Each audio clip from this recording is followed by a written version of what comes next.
స్వామి వివేకానంద తెలుసు కదా మీ అందరికీ. ఆయన ఒక ప్రసిద్ధ వాక్యం ఉంటుంది, it is very good to be born in a church, but it is very bad thing to die in it అంటారు ఆయన. అంటే ఆయన ఎక్కువ వెస్ట్లో ఆయన ఎక్కువ ప్రసంగాలు చేశారుగా, అందుకని అలా అన్నారు. అంటే ఆయన ఉద్దేశం ఏంటంటే అక్కడ చర్చ్ అన్న దేవాలయం ఏదన్నా ఒకటే. అక్కడ మనం దేవాలయం గుడిలో మనం జన్మించవచ్చు, కానీ అక్కడే మరణించడం సరికాదు అంటున్నారు. అంటే నిజంగా జన్మించడం మరణించడం అని కాదు కదా. ముఖ్య ఉద్దేశం ఏంటి అక్కడ? ఈ మతపరమైన ఆచారాలు ఉంటాయి కదా, మళ్ళీ గుడులు, చర్చిలు, ఆధ్యాత్మికంగా ఎదుగుదలకు అవన్నీ సహాయపడతాయి. కానీ అది ఏంటంటే అది ఒక అంగన్వాడీ లాగా, అంటే కిండర్ గార్డెన్. కానీ అక్కడే ఉండకూడదు కదా. పిల్లలు ఇంక అంగన్వాడీలో చాలా బాగుంది, ఇంక ఇక్కడే ఉంటాను అంటే ఎలా ఉంటుంది? తల్లిదండ్రులు ఏమో సంతోషించరు కదా. అలాగే ఇక్కడికి మన పంపింది ఎవరు? ఇక్కడికి భగవంతుడు. నువ్వు మొదట్లో వీటి సహాయంతో మీరు ఏం చేసినా పర్వాలేదు ఆయనకి, కానీ అక్కడే పట్టు కూర్చుంటే వాటి వల్ల ఉపయోగం ఉందండి ఉంది. ఒక ఏకాగ్రత, ఒక క్రమశిక్షణ, ఇవన్నీ మనం అలవర్చుకోవచ్చు, దానికి సహాయపడతాయి కూడా. కానీ అవన్నీ మనకు తెలుసుకోవాలి. అవన్నీ క్రచెస్ లాగా. క్రచెస్ అంటే ఏంటి? సపోర్ట్కి, లేకపోతే వాకర్ లాగా. పిల్లలు కూడా ముందు నడిచే ముందు వాకర్ ఉంటుంది వాళ్ళకి, దానిలాగా అనమాట. కానీ ఎప్పటికీ దాన్నే పట్టుకుని వేలాడితే అది సరికాదు కదా. దీని గురించి స్వామి వివేకానంద అక్కడ స్పష్టం చేస్తున్నారు. కానీ ఈ పుస్తకాలు, దేవాలయాలు ఇవన్నిటికీ అతీతంగా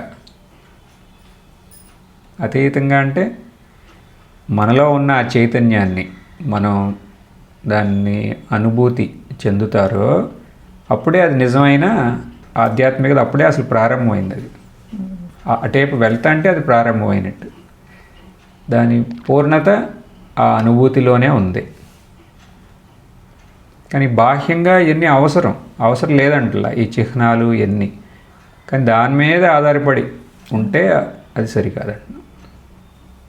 అప్పుడు ఇంకా ఆధ్యాత్మికంగా ఇంకా ఎదగలేరు కదా. సమయం అంతా వాటికే పోతుంది.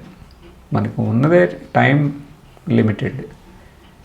ఆ టైంని మనం ఎలా వాడుకుంటామంటే, ఓకే మొదట్లో అన్నీ చేసాం, వాటి యొక్క సహాయంతో మనం ముందుకెళ్తాం. మన బాల్యంలో ఆ వాకర్ సహాయం చేసింది. వాకర్ లేకపోతే మనం నడవలేం. అలానే ఆ వాకర్ ఎప్పుడు వెనకమాల ఈపు వెనకాల కట్టుకు తిరుగుతామా? కాదు కదా, చెయ్యం. ఎవరన్నా చూసారా అసలు ఎలాంటి వాళ్ళని? చూడరు. ఎందుకని అంత స్పష్టం అది అంత ఫూలిష్నెస్ అని. ఇక్కడ కూడా అంతే అని. వాటి అవసరం ఉంది, మళ్ళీ వాటి లిమిటేషన్ కూడా ఉంది. అది అసలు ఆధ్యాత్మికంగా ఎదగడం అంటున్నాం కదా, అంటే ఏంటి అసలు? దాని గురించి మనం తెలుసుకోవాలి కదా. దీని గురించి ఇంకొంచెం స్పష్టంగా తెలుసుకుంటాం కోసమే మనం రమణ మహర్షి యొక్క చర్చ విందాం. అధ్యాయం 45, పరాత్పర రూపం. 2/5/1946. ఒక పురుషుడు లేచి చేతులు జోడించి, స్వామి, మేము రామేశ్వరాది యాత్రలు చేసుకుని అక్కడ ఉండే దేవతలను సేవించి వచ్చాము. పరాత్పర స్వరూపం ఎటువంటిదో తమ వల్ల తెలుసుకోవాలని ఉన్నది. దయవుంచి తెలుపగోర ప్రార్థిస్తున్నాను అన్నాడు. భగవాన్ చిరునవ్వుతో, అట్లాగా అదే అదే మీరు చెబుతున్నారు కదా, అన్ని దేవతలను సేవించి వచ్చామని. అన్నీ తానైనప్పటికీ ఈ అన్నిటికీ అతీతంగా ఉండేదేదో అదే పరాత్పర రూపం, అన్నిటికీ అతీతమన్నమాట. మీరు ఆ దేవాలయాలన్నీ చూడటం వల్ల ఇన్ని దేవుళ్లకు మూలమైన పరాత్పర స్వరూపం ఎటువంటిదోనన్న యోచన తట్టింది. అవన్నీ చూడకుంటే ఈ ప్రశ్న వస్తుందా అన్నారు. పరాత్పర రూపం అంటే పరమునకు పరమైనదేదో అదే యథార్థమని దాని అర్థం. పరాత్పర రూపం అంటే మనకు పరమమైనది పరాత్పరం. రమణ మహర్షి ఏమన్నారు? పరమునకు పరమైనదేదో అదే పరాత్పరం అన్నాడు. పరమునకు పరమమైనది అంటే అన్నిటికన్నా అత్యున్నతమైనది, శ్రేష్టమైనది, లేకపోతే అతీతంగా ఉంది అని దాని అర్థం. అంటే దేనికి పరిమితి లేని ఒక స్థితి, ఇది పరాత్పరం. అసలు ఈ పరాత్పరం అనేది మనం స్పష్టంగా అర్థం అవ్వాలంటే ముందు మనం అర్థం చేసుకోవాల్సింది ఏంటి? ఈ పరం అంటే ఏంటి అసలు? ముందు ఈశ్వరుడే పరం. ఎందుకని? సృష్టి, స్థితి, లయం ఇవన్నీ ఎవరి వల్ల జరుగుతున్నాయి? ఆయన వల్లే. కాబట్టి ఆయనే పరం, ఆయన సర్వజ్ఞుడు. మనకు తెలుసు, సర్వశక్తి సంపన్నుడు, సర్వవ్యాపి. మరి ఆయన కాబట్టి ఇంకెవరు అవుతారు పరం? ఆయన సర్వజ్ఞుడు కాబట్టి ఆయనే పరం అంటున్నాం. సో మీరు అటువంటి దైవాన్ని ప్రార్థిస్తున్నారా?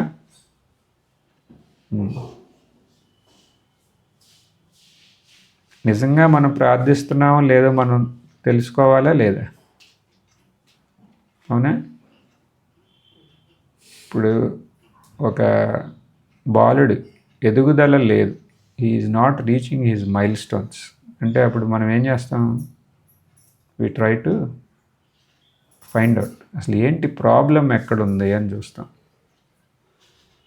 ఎదుగుదల లేకపోతే జెనెటికల్లీ ప్రాబ్లమ్మా, న్యూట్రిషనల్లీ డిప్రైవ్డా, అసలు ఏంటి గొడవ? అలాగే ఇక్కడ కూడా మనం ఎదుగుదల లేకపోతే మనం ఆలోచించాలి అసలు ఏం జరుగుతుంది ఇక్కడ. పరం ఈశ్వరుడు. సరే, ఈశ్వరుడు అంటే ఏంటి చూసాం. ప్రార్థిస్తున్నారా? ప్రార్థిస్తున్నాం. నిజంగా ప్రార్థిస్తున్నారా? తెలుసుకునే అవకాశం ఉందా? ఉంది. ఎలాంటి ఈశ్వరుణ్ణి? పరం అయిన ఈశ్వరుణ్ణి. అది గుర్తుపెట్టుకోవాలి. పరం. పరం అంటే ఇప్పుడు మనం ఏం చెప్పాగా, సృష్టి, స్థితి, లయ ఇవన్నీ ఆయన చేతిలో ఉన్నాయి. అంతకన్నా ఇంకా పరమమైంది మనం అసలు ఊహించగలమా?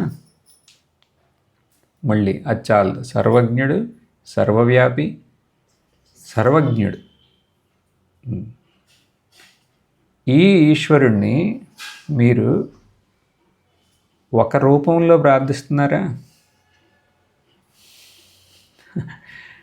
ఏదో ఒక్క రూపంలో. అన్ని రూపాలే ఆయనే, కానీ మీరు అన్ని రూపాలు వెనకాల వెళ్తున్నారంటే ఉన్నది ఏది ఒక్కటో అదే ఈ ఒక్క రూపంలో లేదు ఏమో అనే ఒక సంశయం ఉందా లేదా? ఉందా?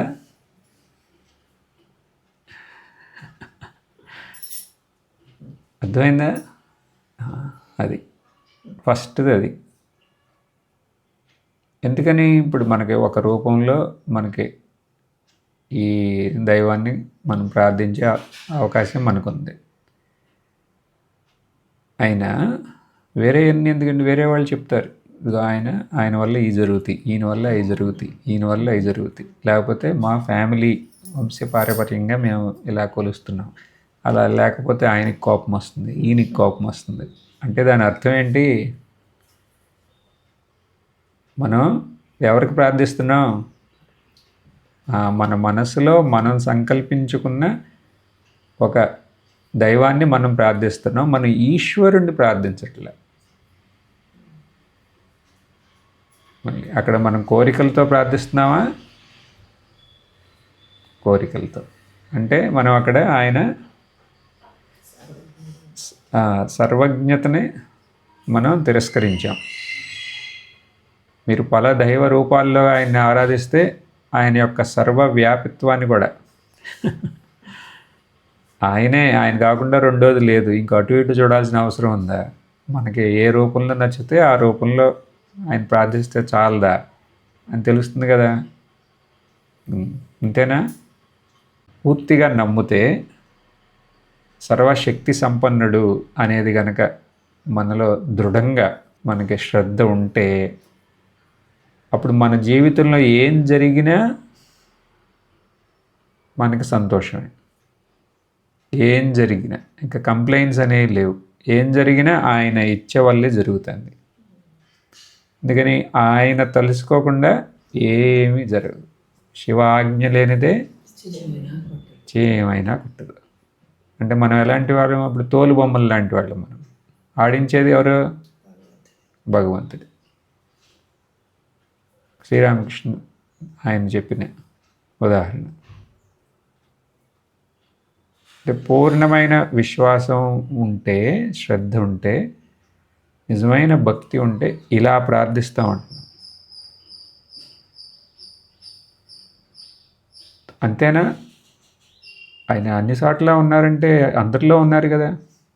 అందరిలోనూ ఉన్నారంటే మనం పూజించడానికి వీరిని సేవిస్తే చాలదు. అందరిలోనూ ఆయన్ని దర్శనం చేసుకుని ఆయన సేవ ఎలా చేయాలి? మనకి కనపడే వాళ్ళలోనే కదా సేవ చేసేది. వాళ్ళలోనే ఈశ్వరుని దర్శించుకుని సేవ చేస్తే అప్పుడు నిజంగా మనం ఆయన్ని పూజిస్తున్నట్టు. మా అందరికీ అవకాశం లేదంటే ఇంట్లో ఉన్న వాళ్ళు చేస్తే చాలు. ఫస్ట్ స్టార్టింగ్ అక్కడి నుంచి. సో ఇలా జరిగితే అప్పుడు మనం ఈశ్వరుడికి ప్రార్థిస్తున్నాం. లేకపోతే మీరు మీ యొక్క వ్యక్తిత్వాన్ని, మీ అహంకారాన్ని వాటికి అనుసరించి ఎవరికో ప్రార్థిస్తున్నారు. సో అటువంటి పరమైన ఆయన్ని కనుక ప్రార్థిస్తే ఏం జరుగుతుంది?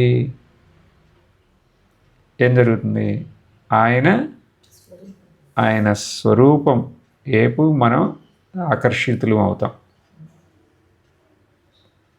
ఆ పరాత్పర రూపం వైపు తిరుగుతాం.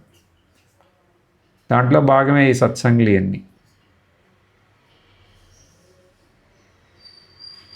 ఆయన ఏం చేస్తారు? అప్పుడు ఊరుకుంటారేంటట? ఆయన పరాత్పర స్వరూపాన్ని మీకు వెల్లడిస్తారు. ఆయనకు కావాల్సింది ఇదే. ఈ రకంగా ఆయన్ని కనుక మనం ఇఫ్ యూ అప్రోచ్ హిమ్, అప్పుడు ఆయన ఏం చేస్తారు?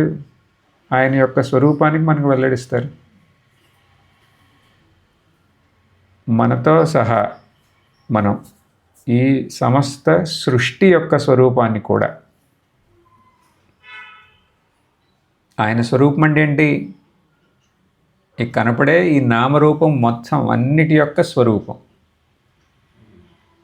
ఆ స్వరూపం యొక్క సత్యత్వం ఏంటి అనేది ఆయన వెల్లడిస్తారు. ఆయన అనుగ్రహం వల్ల మనం ఈ శ్రవణ మనన నిధిధ్యాసల వీటిని బట్టి మనకే ఆసక్తి వ్యక్తమవుతూ ఉంటుంది. సరే, మనకి భగవంతుడి అనుగ్రహం ఉంది. ఇంకా ఇన్ని రోజులు ఒక్కరోజు మిస్ అవ్వకుండా వస్తున్నారు. అనుగ్రహం ఉంది. సో జ్ఞాన సాధన చేపట్టడం ఏంటి? అసలు ఈ పరాత్పర రూపాన్ని మేము అర్థం చేసుకున్నాం అని అన్నారు. మనం పరాత్పరాన్ని గ్రహించామా లేదా? అది కూడా తెలవాలి కదా. అది ఎలా తెలుస్తుంది? మళ్ళీ రమణ మహర్షి మాటలే వినాలి. దానివల్ల మనకి స్పష్టం అవుతుంది. 47వ అధ్యాయం. ఏది బండి? 28/5/1946. ఈ శరీరమే ఒక బండి, దీనికి ఒక బండి, ఆ బండిని లాగుటకు ఒక ఎద్దు, ఈ విధంగా జరిగిన పనికి మేము చేశామంటారు. అన్నీ ఇదే విధంగా ఉంటవి. మద్రాసు నుంచి రైల్లో వస్తారు, మేము వచ్చామంటారు. ఇట్లాగే ఈ శరీరమును, తనకి శరీరం ఒక బండి కదా, దీన్ని ఆశ్రయించి నా కాలు నడుస్తుంది, నేను నడిచాను, నేను వచ్చాను అని చెబుతారు. తానెక్కడికి పోయేది? ఇవన్నీ తన యందు ఆరోపించుకోవటమే తప్ప తానేది చేయడు. ఈ పరాత్పరాన్ని గ్రహించడం అంటే నేను కర్తను కాదు, భోక్త కాదు. భోక్త అంటే అనుభవించేవాడు, చేసేవాడిని నేను కాదు. ఏమన్నా దాని ఫలం ఉంటే దాన్ని అనుభవించేవాడిని కూడా నేను కాదు. ఇది కనుక స్పష్టమైతే ఇది మనకి సహజం అవుతుంది. నేనేమీ చేయట్లా, నేనేది అనుభవించట్లేదు కూడా, అనుభవించేవాడిని కూడా నేను కాదు. అంటే నేను ఒక వ్యక్తినే కాదు. ఒక వ్యక్తే కదా ఇవన్నీ చేయగలడు. ఈ వ్యక్తిత్వాన్ని యొక్క సత్యత్వం ఏంటో గ్రహించినప్పుడు మళ్ళీ ఈ వ్యక్తిత్వంతో కూడుకున్న ఈ చేష్టలేమి అవి జరగవచ్చు బయట, కానీ మనం దానికి సీమితం కాదు, పరిమితి కాదు.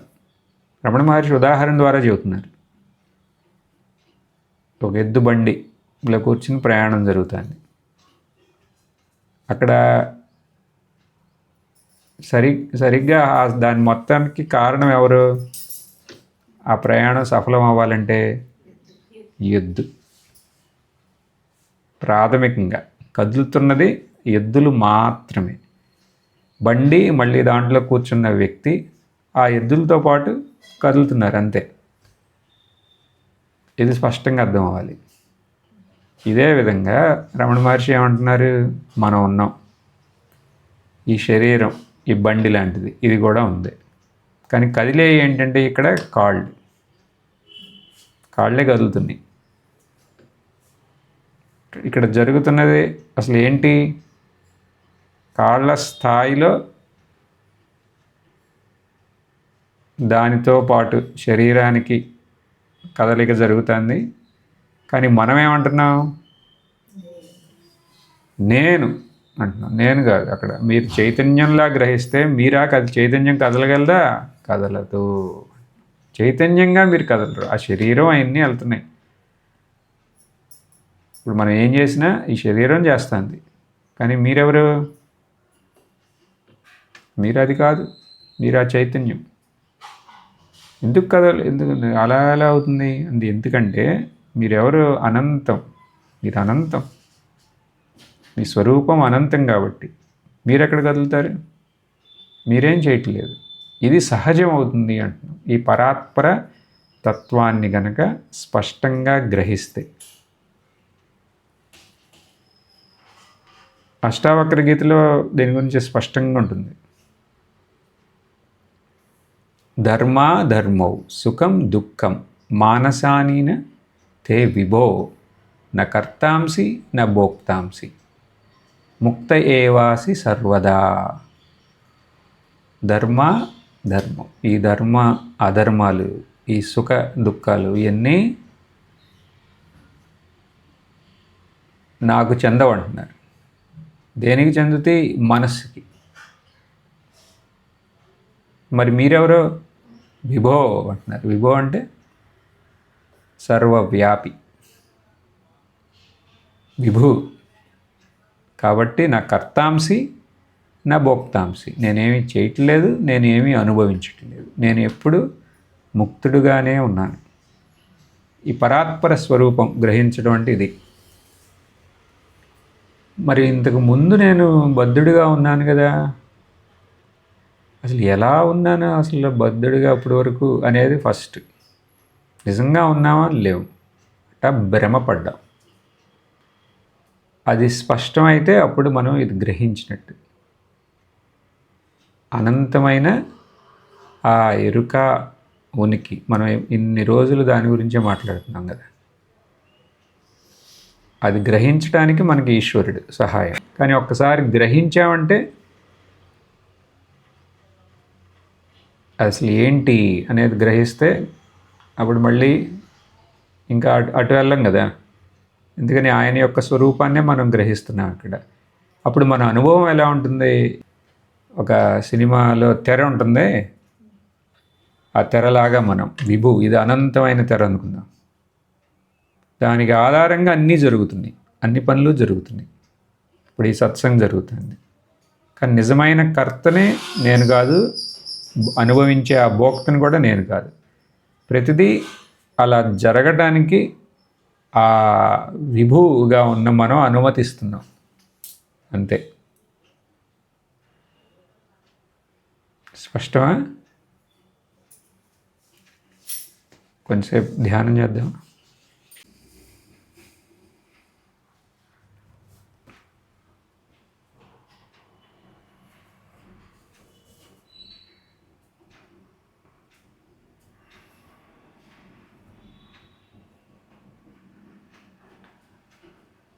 అన్నీ నేనే చేస్తున్నా అనే ఒక భావన మనలో ఉంటుంది. ఇప్పుడు ఏం చేస్తున్నారు? ధ్యానం చేస్తున్నా, ధ్యానిస్తున్నాను.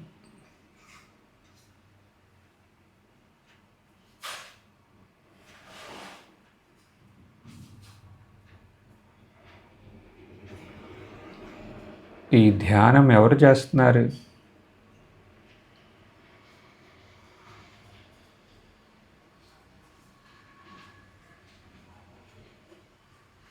ఈ ధ్యానం చేసే వ్యక్తి మన ఎరుకలోనే ఉంది. నాకు తెలుస్తుంది ధ్యానిస్తున్నా.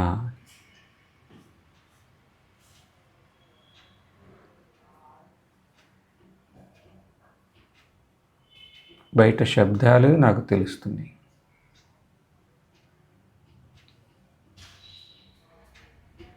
ఆలోచనలు నాకు తెలుస్తున్నాయి.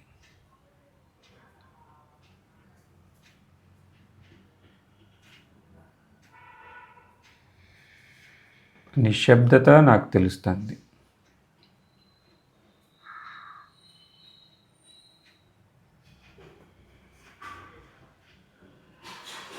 ఆ తెలుసుకునే ఎరుకగా నేను మిగిలాను.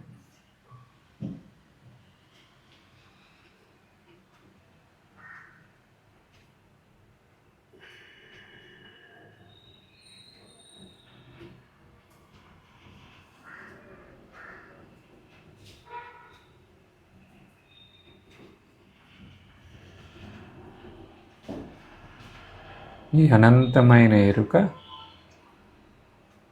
ఎరుకలాగానే ఎప్పుడూ ఉంది.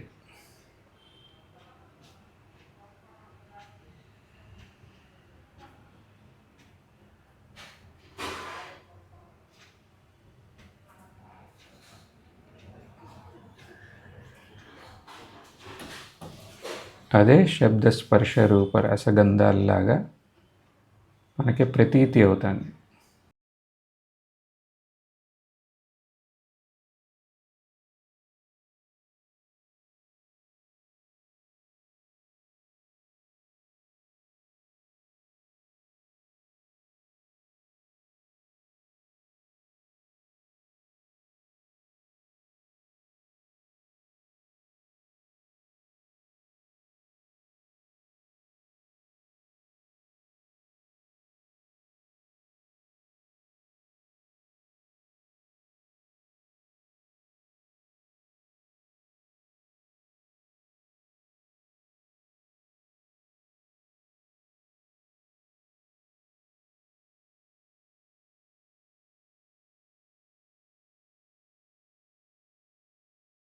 మానసిక వృత్తి వ్యాపారం మనకి సాక్షిగాను ఉంది.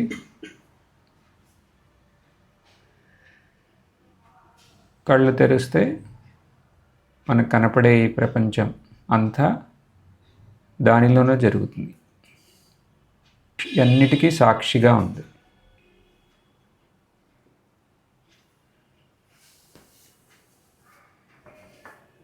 కళ్ళు తెరవచ్చు.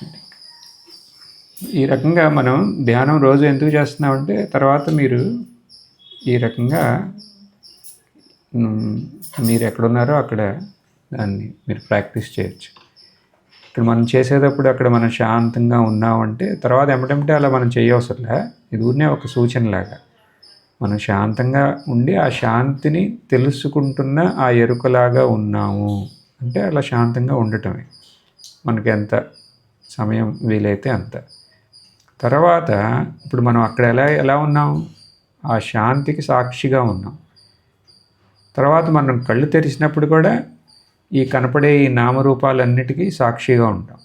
ఇప్పుడు మన ఒక్కొక్కరికి ఒక్కొక్క రెస్పాన్సిబిలిటీస్ ఉంటాయి లైఫ్లో. మన యొక్క కర్తవ్యాలు, ఆ కర్తవ్యాలన్నీ ఈ ఎరుక ఆధారంతోనే జరుగుతున్నాయి అనేది అలా జరగనిస్తాం అంతే. అప్పుడు ఏమైంది, ధ్యానం అనేది అక్కడ ఆగల, అలా కొనసాగుతూనే ఉంది. లేచిన కాడి నుంచి మళ్ళీ మనం విశ్రమించే వరకు. అప్పుడు అలా అయితే అదే పరాత్పర రూపం. పరాత్పర రూపం యొక్క అనుభూతి అంటే అదే. ఇప్పుడు మనం ఇవాళ ఏం చూసాము, మన భక్తి నిష్కామంగా ఏకాగ్రంగా కూడికొన్న దానిలాగా మనం దాన్ని మలుచుకుందాం ఎలా అనేది మనకు తెలిసింది. తర్వాత అక్కడితో ఆగకుండా దానివల్ల ఆయన అనుగ్రహం మనకు ప్రాప్తించిందంటే దాన్ని గుర్తించాలి, ఇది ఆయన అనుగ్రహం అని. ఎందుకని ఆ క్షణం ఆయన నిజస్వరూపం వైపు మన దృష్టి మళ్ళుతుంది. అది మన వల్ల కాదు, అది ఆయన వల్ల. అంటే ఇప్పటివరకు మనం ఈశ్వరుడి తిరుపతి వెళ్ళాం, ఆ డోర్ ముందు వెళ్ళి ఏయో చిలిపి చేష్టలు చేసి మళ్ళీ మనం వెనక్కి వచ్చేసాం. డోర్ ముందు ఏంటండి, మేము ఆయన దర్శనం అయింది అవల. ఆయనకు అది నిష్కామంగా ఆయన భక్తి గనక ఉంటే అప్పుడు ఆయన డోర్ తీస్తారు. ఎన్ని డోర్లు ఉన్నాయి అక్కడ? 7 డోర్లు, 7 ద్వారాలు ఉన్నాయి అక్కడ. ఈ ద్వారాల ద్వారా వెళ్తున్నాం అక్కడికి. ఏంటి? ఇదే శ్రవణ మనన నిధిధ్యాసన. ఇయే ద్వారాలు. ఈ ద్వారాల ద్వారా వెళ్తాం. ఒక డోర్ తెరవగానే మీకు తెలుస్తుంది, అప్పుడు ఇంకా శ్రవణం మనన నిధిధ్యాసనం. ఈ రకంగా వెళ్తే అప్పుడు ఆయన దర్శనం. ఏ దర్శనం? పరాత్పర రూపం. ఓకే, అలా దర్శిస్తే తర్వాత మన వ్యవహారం ఎలా ఉంటుంది? అది జరుగుతూ ఉంటుంది, కానీ మనకి కర్తృత్వం లేదు, భోక్తృత్వం కూడా లేదు. ఎన్ని సంవత్సరాలు ఈ శరీరం ఇక్కడ ఉండాలో అన్ని సంవత్సరాలు ఇది ఇక్కడ ఉంటుంది. తర్వాత ఇది వెళ్తుంది. అది ఉంటే, అది పోతే మనం ఎలా ఉన్నాం ఇప్పుడు? ఆ ఎరుక ఉనికిలాగానే ఉన్నాం. స్పష్టమేనా?